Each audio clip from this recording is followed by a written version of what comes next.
trained to be indestructible and that, there's no weakness. And that has its downsides. I mean, the guy that I actually replaced here in Boulder wasn't a fellowship guy, but did most of the joints at the practice I joined. The reason the position was open is he had committed suicide.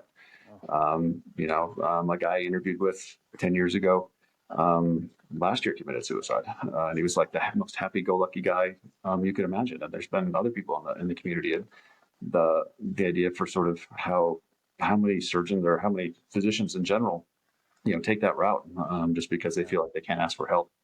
And so if there's any one person that hears this and says, hey, you know what, this big football playing farmer went to go get some help, I can do that too, then that'd be great.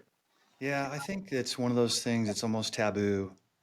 Mental health is critical to performance at every level, whether it's personal or professional. And yet I think there is still a considerable stigma, whether it's real or imagined, that we're just, I think it is imagined largely because I don't think anybody would not support someone to really pursue health, and doing all that it takes to sort of get your mind centered around the right things at the right time. So um, I think that is something that occasionally you hear somebody talk about, but it's sort of forgotten in many respects. And I think it should be more of a centerpiece for discussion, especially for people who are in a very intense, demanding, just high pressure, high stakes kind of career, which clearly being a surgeon is. No, So, it's kind of isolating. I mean, you don't have a whole lot of colleagues that you can kind of lean on, and it was that was one of the nice things about the consulting was there was a lot of people in similar situations that you could talk to, and then sort of understand on your level of what was going on, and develop friendships that way.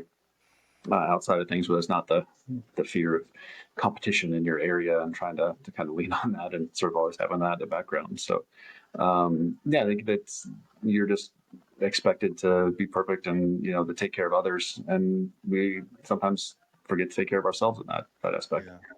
Yeah, I think we also believe probably a lie that needing help is a sign of weakness when I think it's acknowledging it and dealing with it is actually a tremendous strength to do that.